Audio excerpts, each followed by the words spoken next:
My name is Serena. I'm 32 years old, and I've built my tech company from nothing after leaving home at 18. When my parents invited me to their lavish 35th anniversary dinner, I felt hopeful that maybe finally they were ready to acknowledge me. Instead, they directed me to sit at the kids' table. Where are you watching from? Drop a comment below, hit that like button, and subscribe if you've ever felt underestimated by the people who should believe in you most.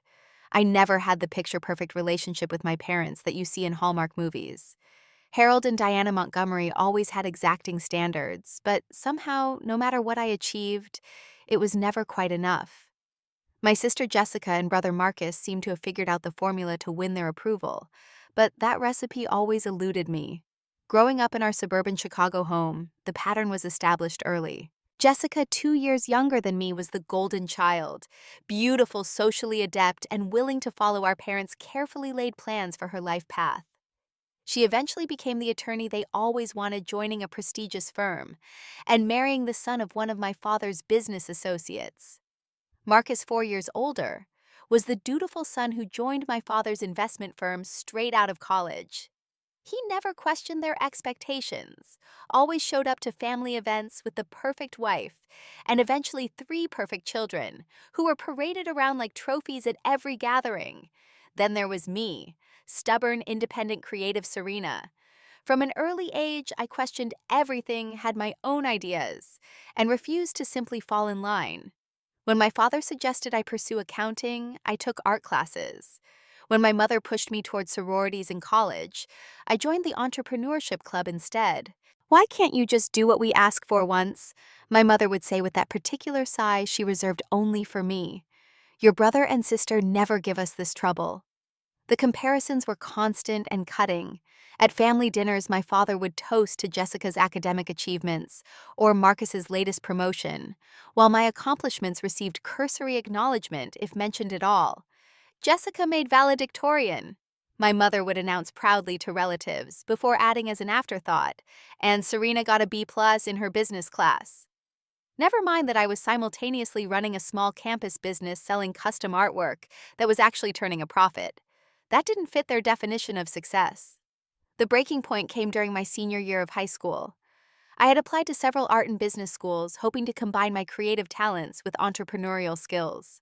When I received a substantial scholarship to a well-respected program in New York, my parents were horrified. "Absolutely not," my father declared over dinner. "You'll attend State University like we discussed, major in finance, and then you'll have a position waiting at the firm." "But this is an amazing opportunity," I protested. "The program is perfect for what I want to do." "What you want to do," my mother interjected, "is follow the path we've laid out for you. We know what's best." That night, as I heard them praising Jessica for her obedience and ambition during a phone call, something hardened within me. I realized I would never be enough for them unless I became someone else entirely. So at 18, I made the hardest decision of my life. I accepted the scholarship in New York, packed what I could fit in my car, and left home with barely enough savings to cover my first month's rent for the tiny apartment I would share with 3 roommates. "If you walk out that door," my father warned as I loaded the last of my boxes, "don't expect our help." I looked him straight in the eyes. I never have. Those first years were brutally difficult. Unlike many of my classmates, I had no safety net. I worked 3 part-time jobs: barista in the mornings, campus library assistant between classes, and waitress on weekends. Sleep was a luxury I couldn't afford, but independence tasted sweeter than any comfort. During my sophomore year, I met Amanda when we were both assigned to the same group project. She quickly became not just my best friend, but the supportive family I desperately needed. When I came down with pneumonia and couldn't work for 2 weeks, it was Amanda who covered my share of the rent without hesitation. "That's what family does," she said simply, though we'd only known each other for a few months. That statement hit me harder than any fever. The realization that this new friend showed me more unconditional support than the people who raised me. Contact with my actual family dwindled to obligatory holiday calls and the occasional stiff visit when I could afford the trip back to Chicago.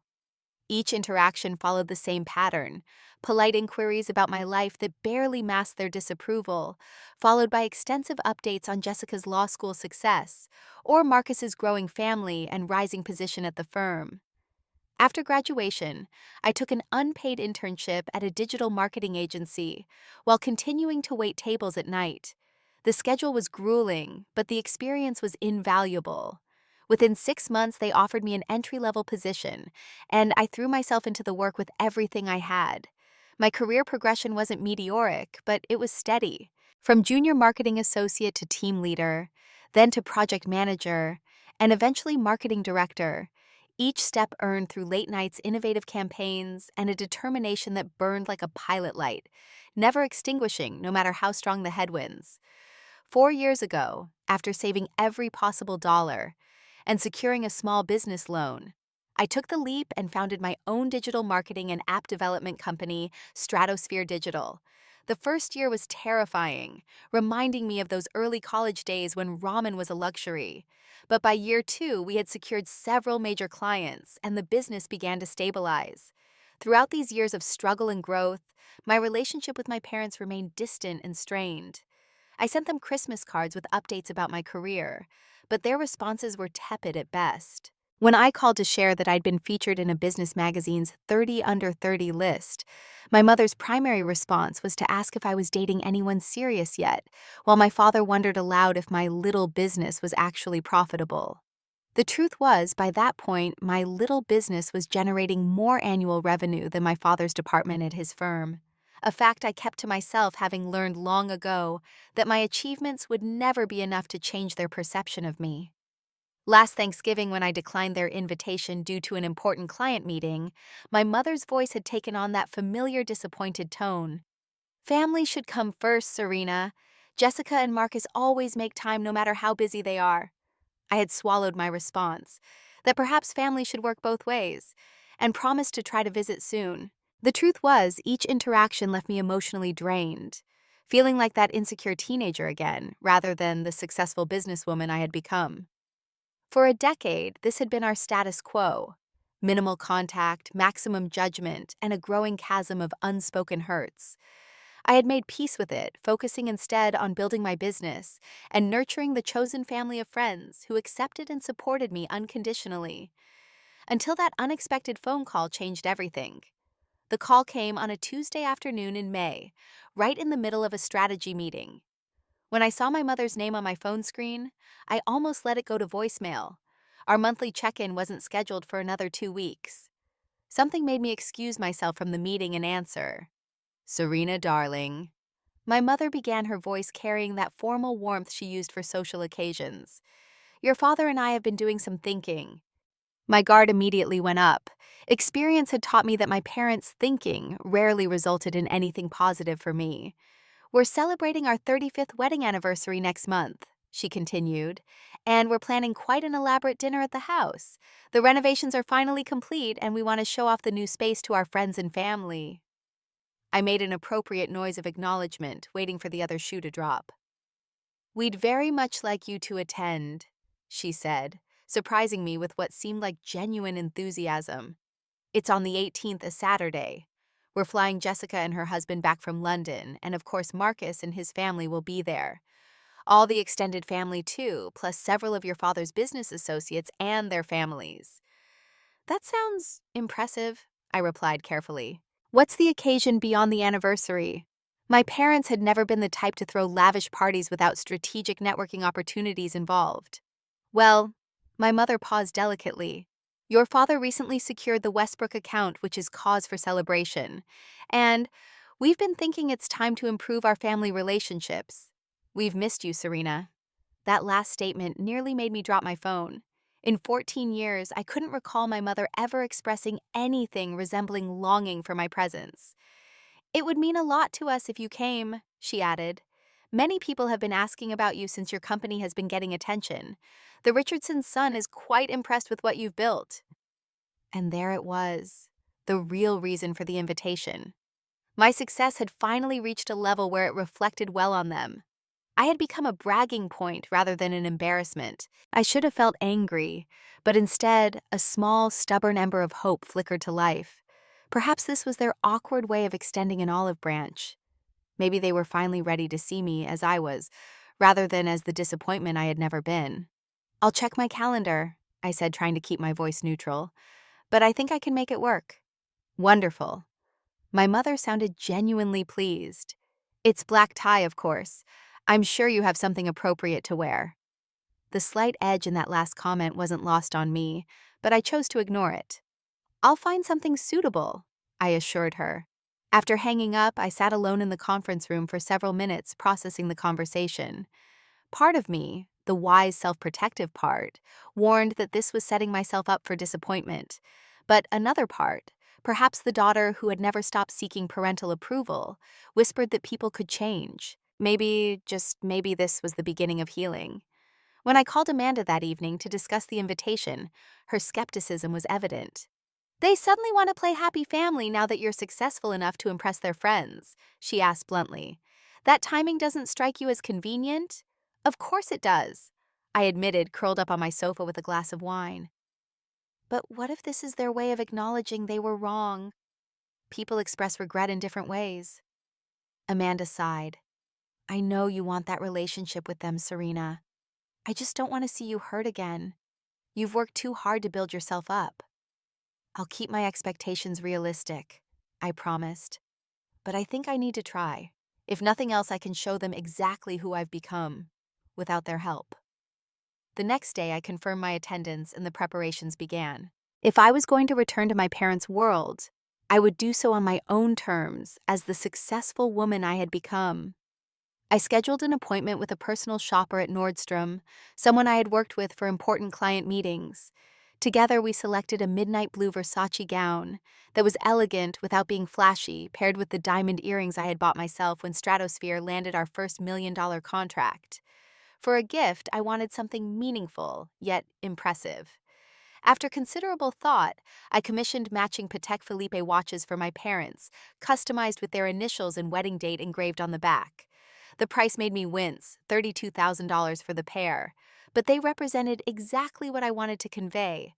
I had succeeded on my terms and had become someone who could give generously to others. In the weeks leading up to the dinner, an unexpected piece of good news arrived.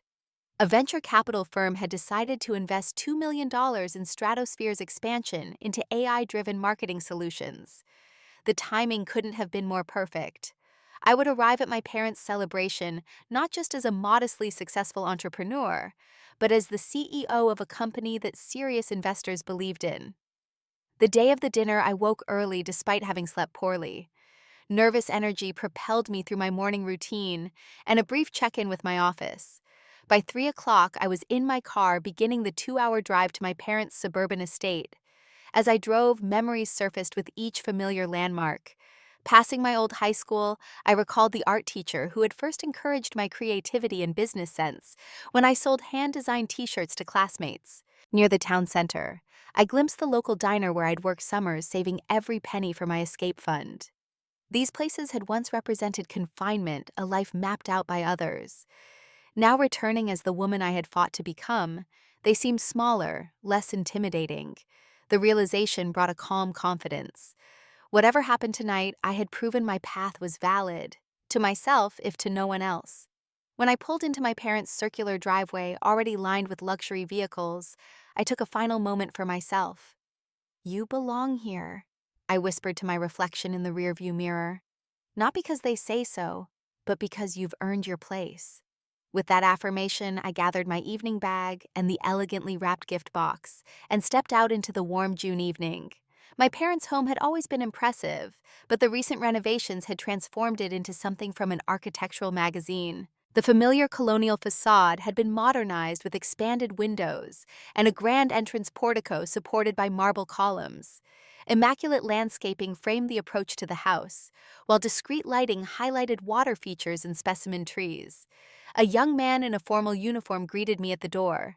My parents had hired staff for the evening, another sign of how important this event was to them. He took my name and directed me through the foyer, which now opened dramatically into a great room with soaring ceilings and a wall of windows overlooking the manicured back gardens. The space was already filled with elegantly dressed guests mingling over champagne and hors d'oeuvres. Crystal chandeliers cast a warm glow over the gathering, while a string quartet played softly in one corner. Everything spoke of careful planning and considerable expense. I had barely taken it all in when I heard my mother's voice. "Serena, you made it." Diana Montgomery approached in a silver gown that perfectly complemented her expertly colored hair and cosmetically enhanced features. At 58, she remained a striking woman who had fought aging with every weapon medical science could provide. "Hello, Mother," I replied, accepting her air kiss near my cheek. The familiar scent of Chanel No. 5 brought an unexpected wave of nostalgia. "The house looks incredible, doesn't it?" She beamed, gesturing around. "The renovation took 11 months. Absolute torture living in the guest house. But Charles Hemming did a marvelous job. You remember the Hemmings, their son went to school with Marcus."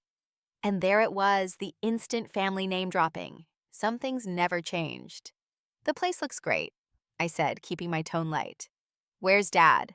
"Holding court by the bar as usual. Come, he'll want to see you." She led me through the crowd, nodding and smiling at guests along the way. I noticed several appraising glances as we passed. Curiosity about the prodigal daughter, no doubt.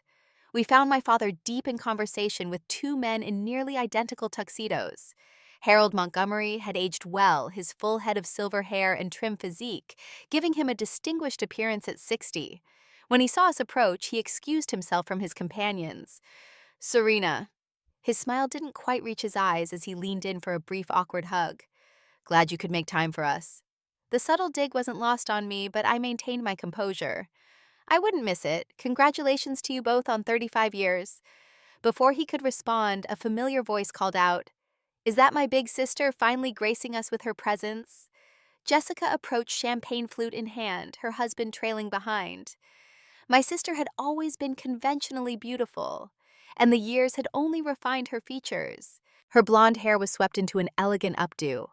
Her green dress likely cost more than most people's monthly salary, and her smile held the same competitive edge I remembered from childhood. "Jessica," I smiled, accepting her brief embrace. "How's London treating you?" "Brilliantly," she gushed. "The firm made me junior partner last month, youngest in the London office's history." "Congratulations," I said sincerely. Whatever our differences, I didn't begrudge her success. "Yes, we're very proud," our father interjected, placing his hand on Jessica's shoulder with evident affection. "The Montgomery name is opening doors internationally now." Jessica preened under his approval, before turning back to me with a practiced look of interest. "And how's your little tech venture doing, still afloat in this competitive market?" Before I could answer, my mother jumped in. "Serena's company is doing quite well. The Richardson's son was just telling me how impressed he is with her.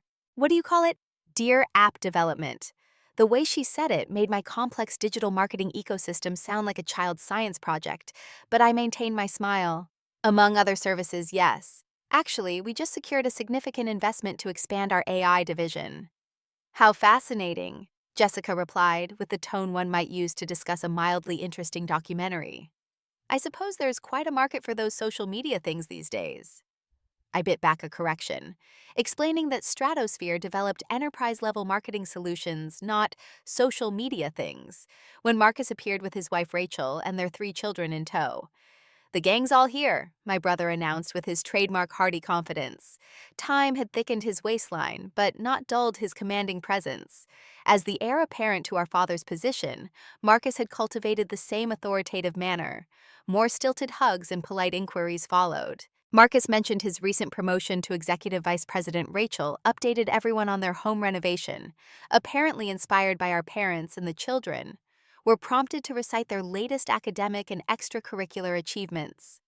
Throughout this family reunion, I noticed the subtle dynamics hadn't changed.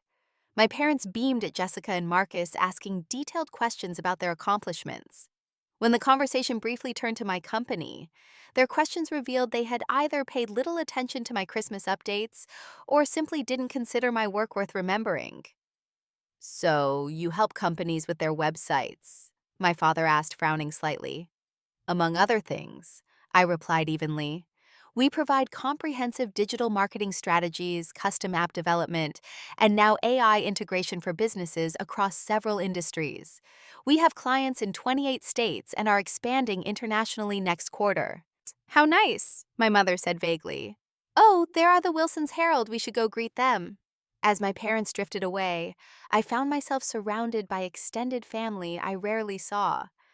Aunt Patricia exclaimed over how grown up I looked, though I was in my 30s. Uncle Robert asked if I was still doing that computer stuff. Cousins with whom I'd once been close now seemed like strangers, our shared childhood experiences buried under years of separate lives. Most interactions followed a similar pattern, surprised that my hobby had turned into a real business, followed by rapidly waning interest when I explained what Stratosphere actually did. The subtext was clear. In this crowd, my achievements didn't register on their scale of success. I was nursing a glass of champagne and considering a strategic retreat to the restroom when my Uncle George appeared at my side. He had always been my favorite relative, the black sheep who had pursued a career in academia rather than business or law. Quite the production your parents have put on, he murmured, nodding toward the elaborate ice sculpture centerpiece in the shape of intertwined hearts. I smiled genuinely for the first time that evening. Uncle George, how have you been? Same as always. Department politics promising students disappointing ones. Life in the ivory tower. He studied me for a moment. You look well, Serena. Success agrees with you. Thank you. His sincere acknowledgement meant more than he could know. I've been following your company's progress. He continued, surprising me. That piece in Tech Innovator last month was impressive. Venture capital firms don't throw around $2 million without seeing substantial potential.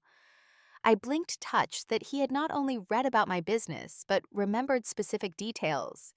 You follow tech news? He chuckled. I follow my niece's news. Some of us in this family actually pay attention. Before I could respond, a server appeared at my elbow. Ms. Montgomery, your mother asked me to inform you that dinner will be served in 10 minutes. I thanked him, then turned back to Uncle George, but he had already been pulled away by another relative. Left alone, I observed the room with growing unease. Throughout the cocktail hour, I'd noticed whispered conversations and strange glances in my direction. Something felt off, but I couldn't quite identify what. As guests began moving toward the dining room, I caught snippets of conversation that reinforced my suspicion. Jessica was saying something to Rachel about appropriate seating arrangements, while my father was overheard assuring someone that everything has been carefully organized. A knot formed in my stomach as I followed the crowd. Despite all my success and hard-won confidence, I couldn't shake the feeling that I was walking into another family situation where I would somehow fall short of expectations. How right that instinct would prove to be. The dining room had been transformed for the occasion. 3 elegantly set tables formed a U shape in the expanded space, with the center table elevated slightly on a platform. Crystal glasses caught the light from the chandeliers. Fine china gleamed on crisp white tablecloths, and elaborate floral arrangements perfumed the air. Place cards in gold calligraphy marked each setting. Guests filtered in, admiring the display and searching for their assigned seats. I moved along the perimeter, scanning for my name among the cards. When I didn't immediately find it at the main tables, I assumed I'd overlooked it and began a more systematic search.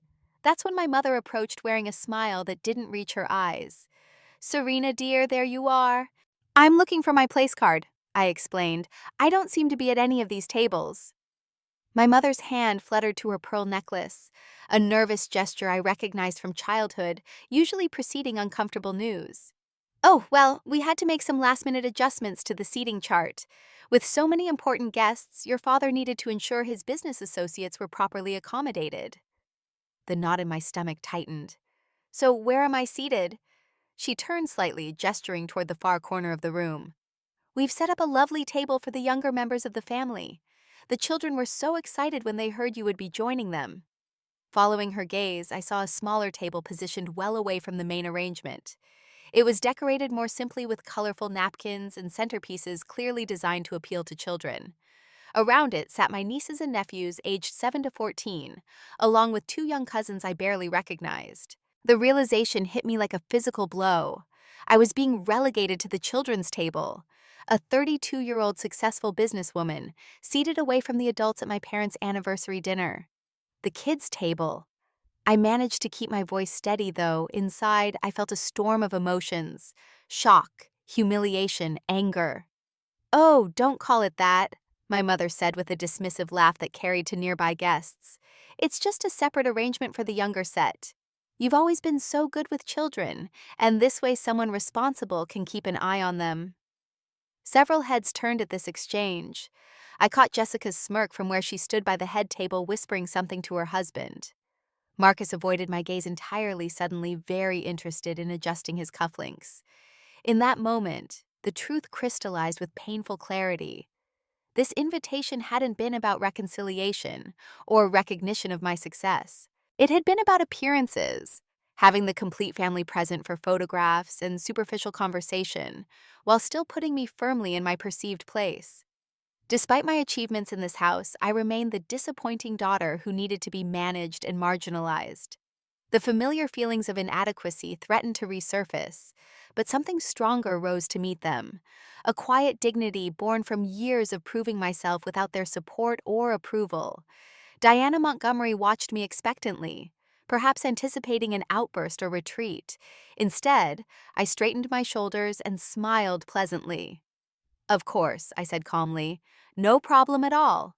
A flicker of surprise crossed my mother's face before she recovered her social composure. "Wonderful. I knew you'd understand." As she hurried away to greet more distinguished guests, I stood alone for a moment, processing my options. I could make a scene, demand respect, or simply leave, all tempting choices that would give immediate emotional satisfaction. Or I could do something entirely different. Taking a deep breath, I walked deliberately toward the children's table, where my young relatives looked up with varying degrees of interest and wariness. I recognized Marcus's children: Emma, 14, Zachary, 12, and Lily, 7, along with my cousin's kids, Tyler, 10, and Madison, 12. "Hi, everyone." I greeted them warmly, sliding into an empty chair between Lily and Tyler. "Looks like I'm joining your table tonight." "Aunt Serena." Emma looked confused. "Aren't you supposed to sit with the grown-ups?" "Apparently not," I replied with a conspiratorial smile. "Which means I get to have dinner with the most interesting people in the room." "Lucky me." Lily giggled while Zachary studied me skeptically. "Dad says you make computer games." "Not exactly," I corrected gently. "My company creates apps and digital marketing tools for businesses, but I did start by designing a game in college to pay my bills." "Really?" Tyler perked up. "What kind of game?" As the children peppered me with questions, I felt a calm determination replace my earlier humiliation. This slight, this public diminishment, would not define the evening. Not for me, and not for these kids who were watching how an adult handles disrespect. Discreetly, I took out my phone under the table and sent a text to my executive assistant, Jade. "Need a favor. Urgent but discreet." Within seconds, she replied that she was available to help. I glanced across the room where my parents were taking their seats at the center table, surrounded by the guests they deemed important. Jessica and her husband sat at my father's right hand, while Marcus and Rachel flanked my mother. The perfect family tableau, minus one inconvenient daughter. Turning back to the children's table, I put away my phone and gave my young dinner companions my full attention. "So who wants to learn a game I invented called Spy the Lie? It's about figuring out when adults aren't telling the whole truth." 5 pairs of eyes widened with interest. As the servers began delivering the first course, I made my decision. If this was to be my assigned role for the evening, I would embrace it fully, but on my own terms. And by the end of the night, the true nature of family loyalty would be crystal clear to everyone in attendance. The soup course arrived: butternut squash bisque for the adults, and what appeared to be simplified chicken soup for our table. I watched as the children poked at their food with varying degrees of enthusiasm. "This is boring," Zachary declared, pushing his spoon around the bowl. "And I hate chicken soup." "Me too," agreed Madison. "Mom says I have to eat it, but I don't want to." I leaned in conspiratorially. "Want to know a secret? When I was your age, I used to hate these fancy dinners too." "You did?" Emma looked surprised. "But you're an adult." "Adults were kids once," I explained with a smile. "And I remember how tedious these events could be. So how about we make tonight more fun?" I taught them a simple word game where each person added a word to create an increasingly ridiculous story. Soon our table was filled with muffled giggles as the tale of the princess who accidentally bought an alligator for her swimming pool evolved in unexpected directions. The contrast between our table and the main gathering became increasingly apparent, while the adults engaged in stilted conversation punctuated by forced laughter. Our corner was alive with genuine amusement. Several times I caught parents glancing over with expressions ranging from curiosity to disapproval. Between courses, I discreetly checked my phone to find a message from Jade confirming she had made arrangements as requested. Everything was in place for later. The main course arrived, prime rib for the adults, chicken fingers, and fries for the children's table. I raised an eyebrow at the server, who had the grace to look embarrassed. "I'm sorry, Ms. Montgomery," he murmured. "These were the meal instructions for this table." "No problem," I assured him, though I noted yet another way my parents had infantilized me. The kids' menu looks delicious. After he left, I turned to find 5 pairs of eyes watching me intently. "Why are you sitting with us?" Lily asked directly with the innocent bluntness only a 7-year-old can manage. "Did you do something bad?" I considered my answer carefully. "No, sweetie. Sometimes adults make decisions that don't make sense or aren't fair. When that happens, you have choices about how to respond. My dad says we have to respect our elders even when we disagree," Zachary stated, clearly parroting something he'd heard often. "Respect is important." I agreed. But so is self-respect. And sometimes the strongest response isn't getting angry or upset, but finding a different way to stand up for yourself. The children seemed to consider this, and our conversation shifted to their interests. Emma's volleyball team, Tyler's science project, Madison's horse riding lessons. I listened attentively, asking questions that showed genuine interest in their lives. Unlike the adults at the main tables, who spoke largely to impress one another, our exchanges were refreshingly authentic. Throughout dinner, I continued checking my phone discreetly, confirming details with Jade. By the time dessert arrived, elaborate chocolate soufflés for the main table's ice cream sundaes for ours, everything was arranged. I observed the main gathering, noting how my father dominated conversation at his end of the table, while my mother played the perfect hostess at hers. Jessica was animatedly describing something to an older couple who nodded with exaggerated interest. Marcus appeared slightly bored, checking his watch when he thought no one was looking. Uncle George caught my eye from his position at the side table and raised his glass slightly in my direction. The small gesture of solidarity meant more than he could know. As we finished our desserts, I noticed activity near the entrance to the dining room. The head server was conferring with the house manager, both occasionally glancing in my direction. I gave a subtle nod, and they disappeared briefly before returning to begin clearing dishes. My father stood tapping his crystal glass for attention. The room quieted as all eyes turned to him. Harold Montgomery had always commanded attention effortlessly, his imposing presence and confident demeanor ensuring people listened when he spoke. "Diana and I want to thank you all for joining us tonight to celebrate 35 wonderful years together." He began, his voice carrying easily through the room. "Looking around, I see the fruits of those years. Our successful children, our beautiful grandchildren and friends who have become like family." He gestured toward Marcus. "Our son, who has proven himself not just a chip off the old block, but a rising star at Montgomery Financial in his own right." Applause followed as Marcus acknowledged the praise with a modest nod. "And Jessica," my father continued, turning toward my sister, "who has taken the Montgomery Work Ethic International, becoming the youngest junior partner at her London firm." More applause, with Jessica beaming under the attention. I waited, wondering if I would merit even a passing mention. When my father launched into a story about his early days with my mother instead, I had my answer.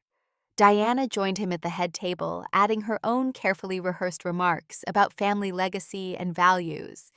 She spoke warmly about Marcus's children, praising their academic achievements and extracurricular talents.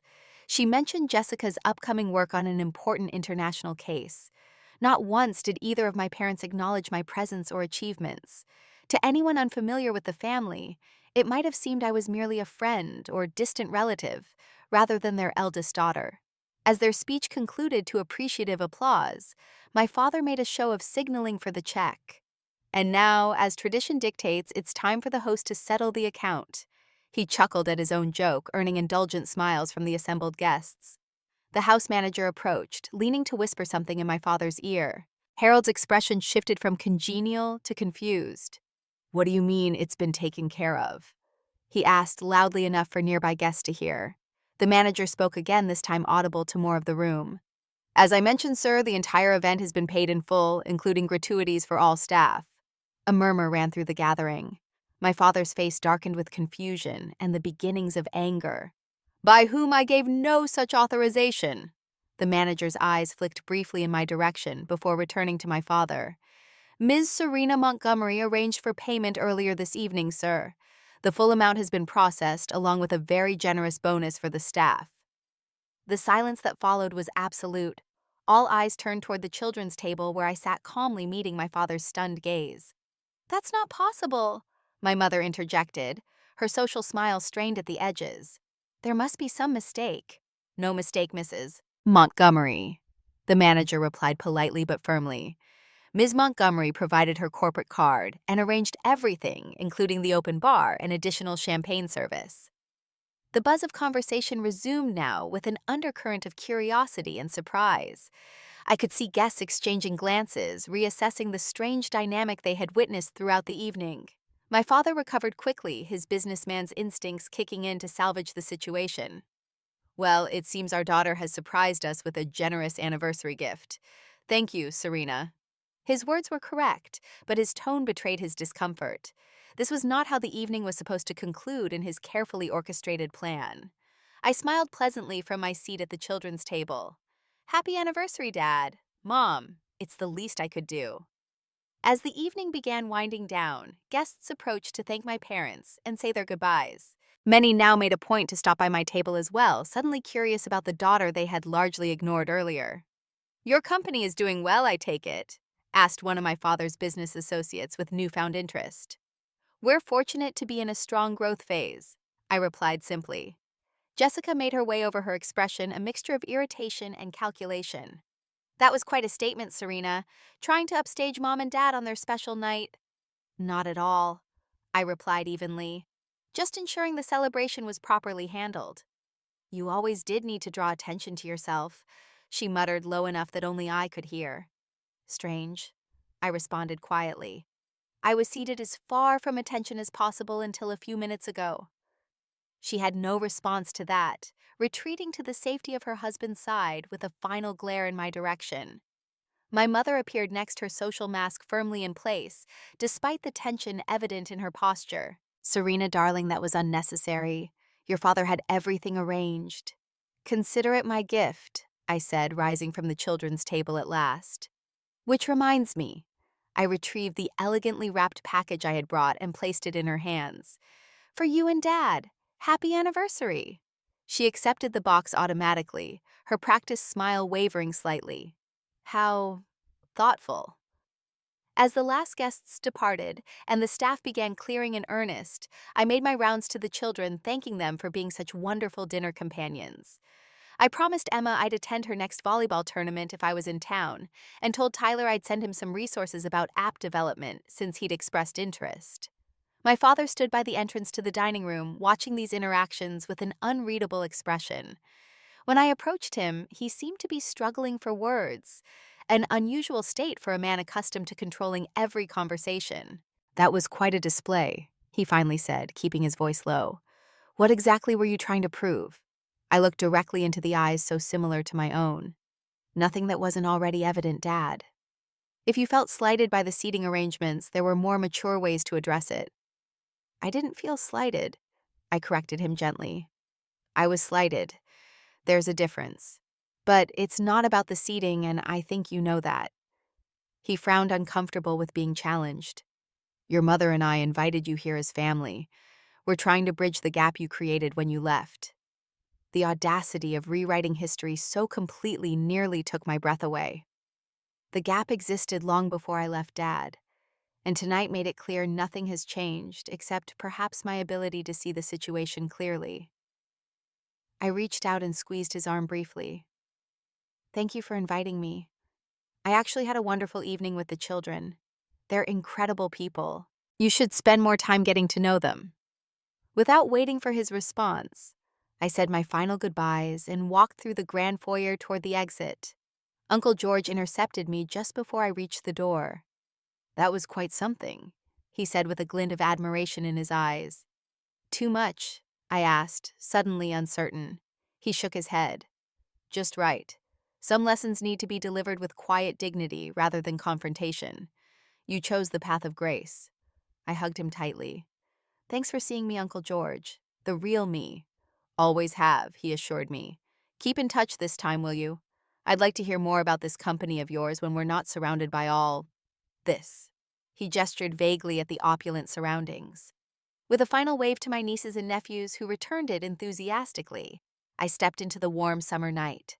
The stars above seemed brighter somehow, the air fresher than when I had arrived. As I drove away from my parents' house, I felt something shift within me. Not the bitter satisfaction of revenge or the hollow victory of one-upmanship, but the quiet peace of finally standing in my truth without need for validation or approval. My phone buzzed with a text from Amanda. "How did it go?" I smiled to myself as I formulated my response. Some experiences couldn't be adequately captured in a text message. This evening deserved a proper telling over brunch tomorrow, with someone who truly saw and accepted me for exactly who I was. For now, I simply replied, "I sat at the kids' table and had the best seat in the house." The days following my parents' anniversary dinner brought exactly what I had expected: silence. My phone remained conspicuously free of calls or messages from my immediate family. No acknowledgement of the evening, no thank you for the expensive watches, no recognition of the nearly $20,000 dinner I had covered. The silence spoke volumes about the nature of our relationship. When I couldn't be controlled or diminished, I was simply ignored. In previous years, this treatment would have wounded me deeply. Now I recognized it for what it was: the predictable response of people unwilling to reconsider their established narrative. Amanda listened intently over Sunday brunch as I recounted the entire evening, from the initial awkwardness to the final revelation about the bill. "I still can't believe they put you at the kids' table," she said, shaking her head in disbelief. "That's not just rude, it's deliberately hurtful." "The strange part is," I replied, stirring my coffee thoughtfully, "it ended up being the most genuine interaction of the evening. Those kids were honest and open in a way none of the adults were." "Still doesn't excuse your parents' behavior," Amanda insisted. "No, it doesn't," I agreed.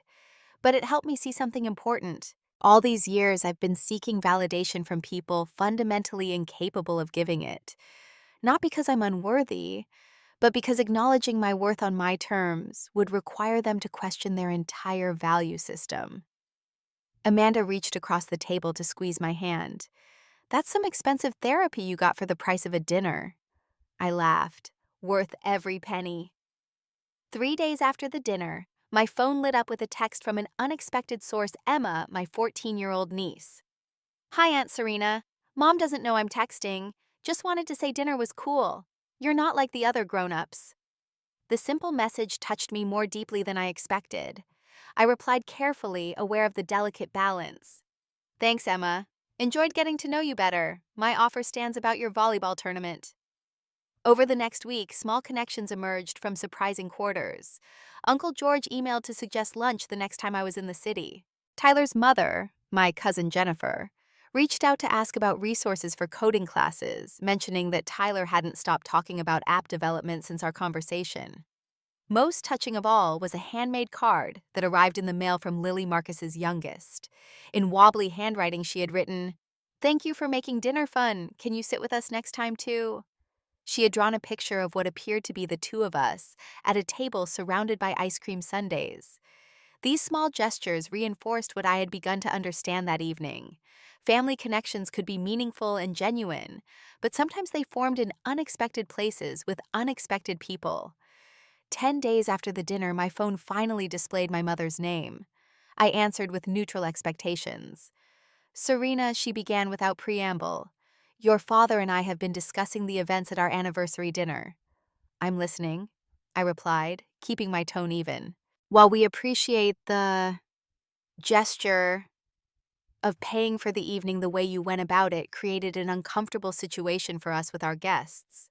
Her voice held the familiar note of disappointment and mild reproof. That wasn't my intention, I said truthfully. I simply wanted to contribute to your celebration. If that were true, you could have discussed it with us beforehand, she countered. This felt like some sort of statement. I took a deep breath before responding. Perhaps it was Mom, just as seating your adult daughter at the children's table was a statement. The line went quiet for a moment. When she spoke again, her voice had taken on the slightly injured tone I knew well from childhood. We simply thought you might enjoy spending time with your nieces and nephews. You hardly know them. And whose choice was that? I asked quietly. I've attempted to be part of their lives for years, but every family gathering has been scheduled when I had unmovable commitments or I've been informed at the last minute. You're always so busy with your business, she deflected. It's difficult to coordinate around your schedule. Rather than pointing out that my siblings' schedules were always accommodated, I steered the conversation in a more productive direction. I'd like to change that going forward. In fact, I've already promised Emma I'd try to attend one of her volleyball tournaments. This caught her off guard. You have? Yes, and I've been in touch with Jennifer about resources for Tyler's interest in coding. These are relationships I'd like to develop regardless of other family dynamics.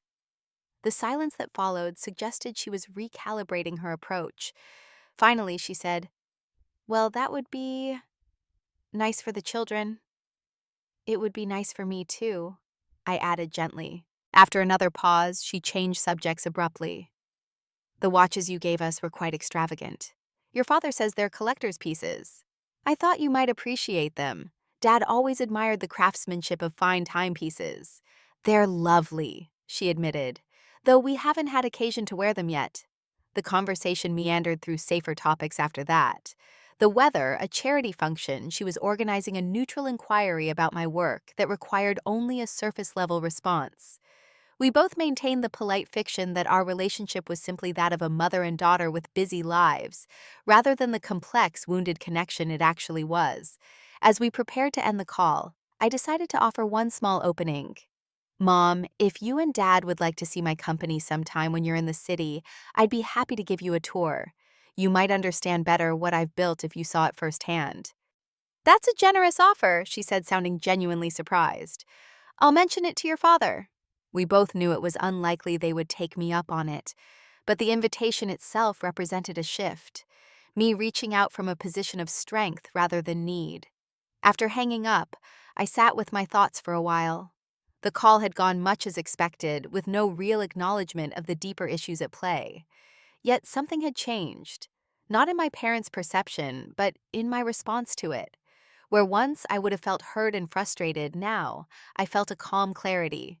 2 days later, I received another unexpected communication, an email from my father's assistant requesting a convenient time for a brief meeting with him. Intrigued, I suggested coffee the following week at a neutral location, a cafe midway between his office and mine. When the day arrived, I was surprised to find not just my father waiting at the table, but Uncle George as well. My father looked uncomfortable, sitting stiffly in his business suit, while Uncle George appeared relaxed and offered me a warm smile as I approached. Serena. My father nodded as I took a seat. Thank you for making time. Of course, I replied, curious about the unusual gathering. Hello, Uncle George. I didn't expect to see you here. I invited myself, he said cheerfully, ignoring my father's slight frown. Thought it might be helpful to have a neutral party. My father cleared his throat. As you know, your uncle has always had a soft spot for you. He felt this conversation might be more productive with his presence. I raised an eyebrow. And what conversation is that exactly? About the dinner, my father stated bluntly, and the larger situation between us. The waitress arrived to take our orders, providing a brief respite from the tension. Once she departed, my father continued with careful formality. Your mother and I have been discussing recent events. While we don't approve of how you handled things at the anniversary dinner, we recognize that perhaps there were misunderstandings on both sides. Coming from Harold Montgomery, this qualified as a significant concession. Uncle George caught my eye with a subtle nod of encouragement. I appreciate that perspective, I replied evenly. I think there have been misunderstandings for many years. My father shifted uncomfortably. George has pointed out that we may have been less supportive of your chosen path than we could have been. That's one way to put it.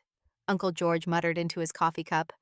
The fact remains, my father continued, ignoring the interruption, that you're still our daughter, and apparently a more successful one than we fully appreciated. I couldn't help but notice his framing. My worth still tied to my financial success rather than my character or happiness. But I recognized the effort this conversation required of him, small as it might seem. Dad, I've never needed you and Mom to approve of my choices, I said carefully. I just wanted you to respect that they were mine to make, and that success can look different for different people. He nodded stiffly. Your company's recent investment round was reported in the business section. 2 million is significant validation. Of course he would have noticed once it made the papers. The business is doing well, I acknowledged, but that's not what matters most to me about what I've built. No. He looked genuinely puzzled. What matters is that I created something meaningful on my own terms following my own vision.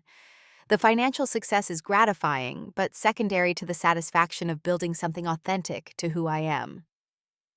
My father processed this with evident difficulty. The concept of value outside measurable achievement was foreign to his worldview. Uncle George stepped in smoothly. Harold, remember when you started at your father's firm and insisted on developing that international division everyone thought was unnecessary? How important it was to you to make your own mark. My father's expression softened slightly at the memory. Different circumstances entirely. Is it? I asked. You wanted to build something that reflected your vision even when others didn't understand it. So did I. He considered this parallel, then offered a small concession. Perhaps there are certain similarities. The conversation continued cautiously, neither of us fully bridging the gap between us, but both acknowledging its existence more honestly than before. Uncle George skillfully mediated when tensions rose, offering perspective that helped translate between our different worldviews. As we prepared to leave, my father made an unexpected offer. Your mother mentioned you invited us to visit your company. I'd like to take you up on that. See what you've built firsthand. The simple acknowledgement of interest, however belated, meant more than I wanted to admit. I'd like that, I replied. Just let me know when. We parted with an awkward handshake rather than a hug, but it felt like a step forward nonetheless. Uncle George hung back as my father left, giving me a quick embrace. Baby steps, he murmured. Glaciers move slowly, but they do move. I smiled gratefully. Thank you for being there, for both of us. Family's complicated, he shrugged, but worth the effort, at least with the right members. In the weeks that followed, small shifts occurred in my family dynamics. My father did actually visit Stratosphere's offices, listening with surprising attention as I showed him our operations and introduced key team members. He asked technical questions I hadn't expected him to consider, and while he didn't offer effusive praise, his thoughtful engagement spoke volumes. My mother began including me in emails about family gatherings, with more advanced notice making genuine efforts to accommodate my schedule. Jessica remained coolly competitive, but a new undercurrent of respect had entered her interactions with me. Most meaningful were the relationships developing with my nieces and nephews. I attended Emma's volleyball tournament as promised, cheering loudly from the stands, while Marcus watched me with puzzled curiosity from across the gym. I arranged a coding workshop for Tyler and other interested kids hosted at Stratosphere's Innovation Lab. Lily and I established a tradition of ice cream dates whenever I visited the suburb. These new connections didn't erase the past or completely heal the old wounds. My parents still occasionally slipped into familiar patterns of judgment, and I sometimes felt the echoes of old insecurities in their presence. But something fundamental had shifted. I no longer sought their approval or validation. Instead, I engaged with them from a place of self-assured wholeness, setting boundaries when needed, and extending grace when possible.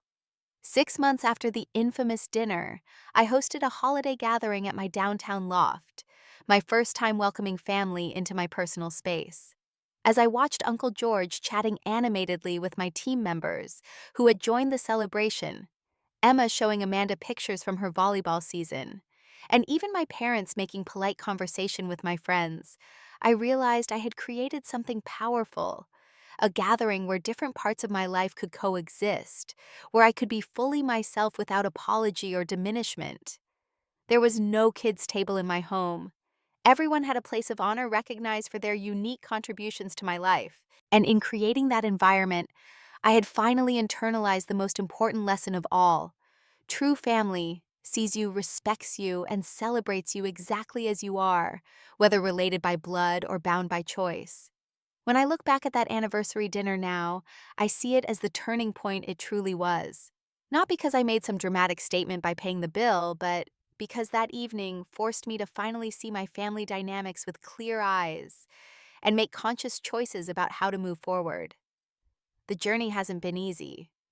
Healing family relationships after years of misunderstanding and hurt takes more than a single moment of reckoning. It requires consistent effort, clear boundaries, and realistic expectations. My relationship with my parents has evolved into something I never expected. Not the warm, unconditional acceptance I once craved, but a measured respect based on adult terms. They may never fully understand my choices or celebrate my success in the way I once hoped, but we found a tentative peace in accepting our differences. Jessica and I maintain a polite distance, occasionally connecting through her children, but otherwise living our separate lives. Marcus has shown surprising growth, reaching out more frequently since that dinner, and making genuine efforts to include me in his family's activities. The most beautiful developments have been the relationships with the younger generation, connections unburdened by old resentments and expectations. Through my nieces, nephews, and younger cousins, I've discovered the joy of family bonds built on authentic interest and mutual respect rather than obligation. Beyond blood relations, I've continued to nurture my chosen family, Amanda and other friends who have stood by me through every struggle and triumph. My team at Stratosphere has grown into a community that supports each other professionally and personally. Together, these connections form a tapestry of belonging more rich and varied than I could have imagined in my isolated younger years. Perhaps the most profound change has been internal. That evening at the kids' table taught me that sometimes the greatest dignity comes not from demanding recognition, but from quietly claiming your own worth. The moment I stopped seeking validation from those unwilling or unable to give it was the moment I truly stepped into my power. I've learned that family healing doesn't always look like perfect reconciliation or dramatic apologies. Sometimes it's found in small acknowledgments, incremental changes, and creating new patterns to replace harmful old ones.